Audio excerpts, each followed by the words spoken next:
Hey everyone, Freedom for Kaz here.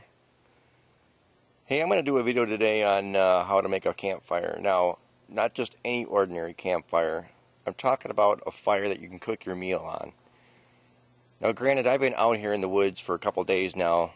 Actually, today is my second day, and tonight will be my third night. And granted, I have a fire pit with me, and that makes it kind of easier to cook your meals. But what if you don't have a fire pit? Well, I'm going to go through that in this video and explain how it is that you can make a fire, a good hot fire for cooking larger pieces of meat.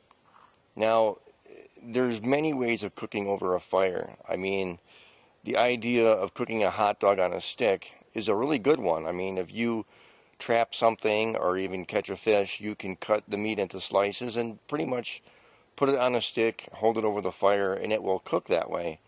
But let's say you want to cook a bigger piece of meat. Let's say, a steak or something like that. A good portion of meat. And that might be kind of hard to put on a stick because of its weight and then hold it over the fire and hopefully it'll get cooked. So what I'm going to do is I'm going to show you today and demonstrate how to have a ground-based fire and how you can cook a larger piece of meat. So let's get started with that. I've got my trusty shovel here, and this is made in USA. I paid some good money for this one, and what I recommend is that you don't go to the store and buy the cheapie, okay? What I recommend is get a good one, because this one has many uses as well. When it comes to chopping wood out here, I have my machete, and my machete is also part of my survival pack, my bug out bag, get out of Dodge bag. And this comes in real handy. In fact, what I did was I picked out two good branches, not too moldy, a little bit of moss on them, not too much. And what I did was, as you can see, I stripped all the bark off of this one, and I'm stripping all the bark off of this one as well. Let me show you just how sharp this machete is, really. It's really very sharp. You can cut all the knobs off this branch with hardly any effort, and then you can skin this easily as well. Now the reason why you skin it is you want to get all the moss off of there and any mushrooms, any mold, things like that. So I've already shaved that one. I'm going to continue shaving this one, and when I get my hole dug in the ground, I will show you where I'm at and how we're going to make the fire.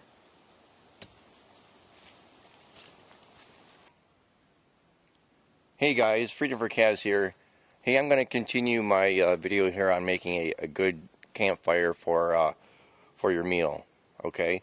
Now here I've gone ahead and I've dug out the hole around the 4 branches, as you can see. But underneath the branches, I'm going to get real close here. As you can see, is that I've trenched out 2 airways so this fire can breathe.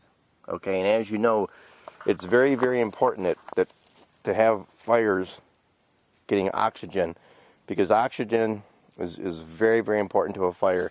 Now, besides that, what I've done is I've gotten 4 piles of kindling together.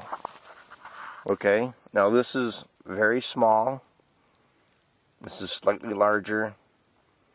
This is slightly larger yet. And this is pretty good size of wood here. Okay, and these 4 piles are very, very important. All 4 piles are very, very important to the fire. Now, once I get all that wood on there, what I did was, and I continued stripping the piece of wood that I had before, and as you can see, this is a very clean piece of wood. Okay, there's no mold on here. There's nothing on here. The branch looks good all the way through. Okay, these pieces look really healthy. I'm not afraid to put the meat I'm cooking on this at all. These are some very good looking branches, and I'm really excited to get this fire going. And again, to get the fire going, I'm going to use Vaseline cotton balls, so I want to show you that as well. Alright guys, I'm back here again, and I've got the cotton balls ready, and I've got the smallest pile of tinder here. And what I'm going to do is I'm going to light 2 of the cotton balls and work off 2 of them right now, and then in a minute here I'm going to light the 3rd one. So here we go. And again, notice how quickly that lights. I just barely put it on there. We're just going to ever so gingerly put this on here. Okay.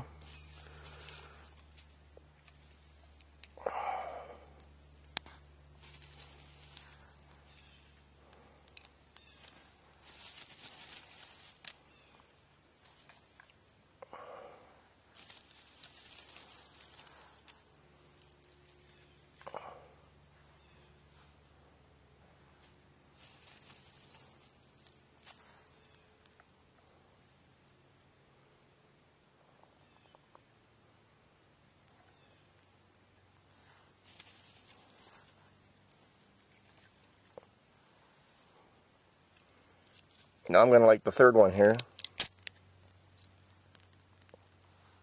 And again, see how quickly that lights?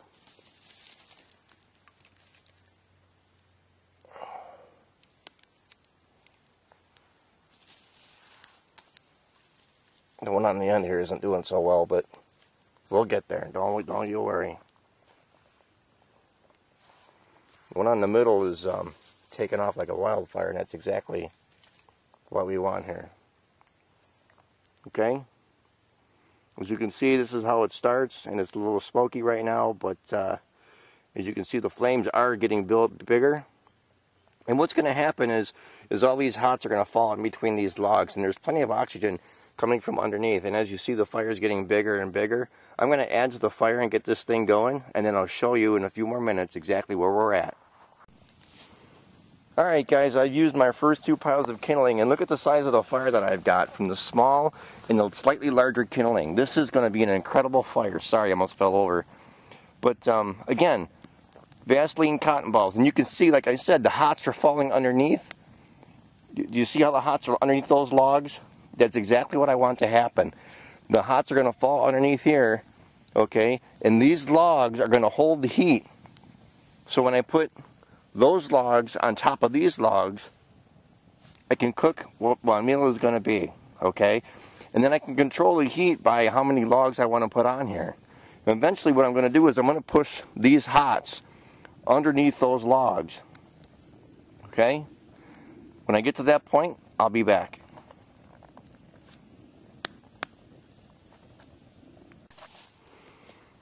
Alright guys, this is my fire after 3 piles of kindling. Alright, you can see it is fully engulfed. The hots have fallen underneath like I said they were going to. You can see there's plenty of oxygen getting to the fire because of the troughs that I made. Alright, and I'm not in any fear of this fire going out because I can tell you right now, it's plenty hot. Now, again, we're not going to be cooking with the fire. We're going to be cooking with the hots of the fire. Now, when these kind of burn down, I still have my last pile. I might not need to use all of that pile because I'm getting good heat from this fire right now. And as you can see, it's not an oxygen-starved fire because I made the troughs and there's separation between the 4 blocks or 4 branches of wood that I used. So let's continue on with the fire, and I'll be back in just a few minutes to show you a little bit more.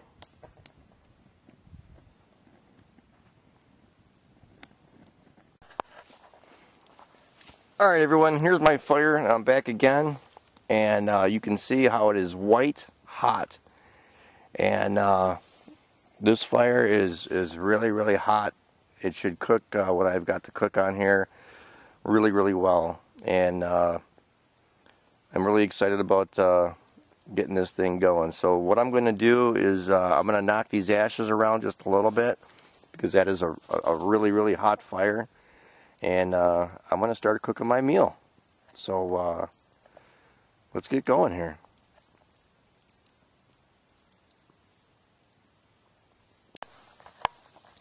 So there, now we have it. I put my cooking sticks on there. I'm really not worried about them being dirty. It was a good, clean piece of wood, and I'm cooking my meal. And if you can listen, it is cooking. It is definitely cooking.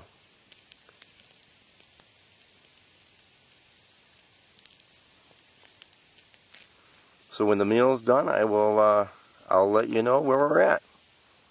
And like I said, I did not use all of the last pile that I had, just in case. If I need some extra wood or something, I'll have it. But this is a very, very hot fire, and it's a great way to cook bigger pieces of meat without a huge flame. And I'll let you know what happens after that. We'll talk to you then.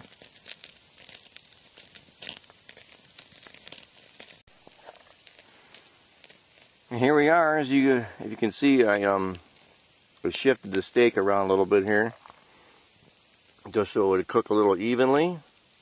My planks are doing pretty good, and the way I control the fire is by putting a little bit of water on there.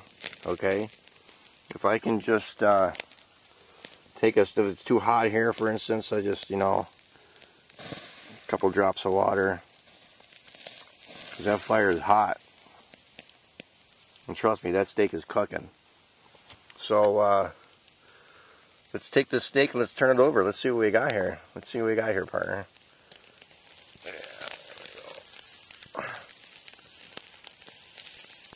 I'll get a better stab at it here. Oh, look at that. Look at that. Look at that.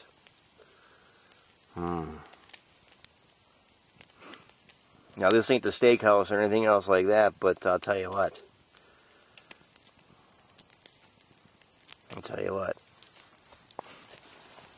Oh, that steak is looking pretty good. That fire is plenty hot. Plenty hot. So there you go. If you don't have a fire pit, you don't need to worry. You don't need a fire pit. Having a fire pit does make it easier, but you really don't need one. I'm going to let that cook for a few more minutes. And when it's done, I'll let you know how it tastes. Right now, it's looking real good.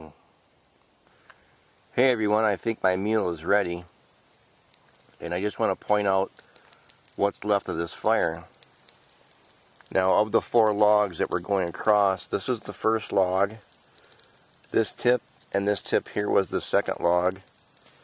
This tip and this tip here was the 3rd log. And here's the 4th log. And just like I said, those logs were going to hold the heat, and that's exactly what they did. And now my cooking logs are, here's my first cooking log, here's my second cooking log, and here's my 3rd cooking log. And obviously you can see the fire is still plenty hot.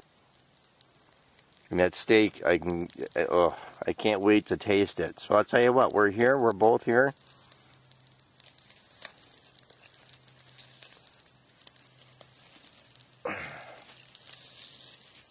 There we go.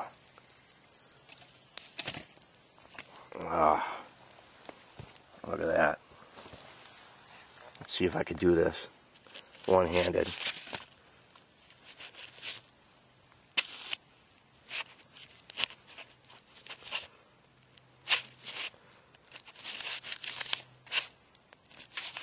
I'm cutting right through the plate.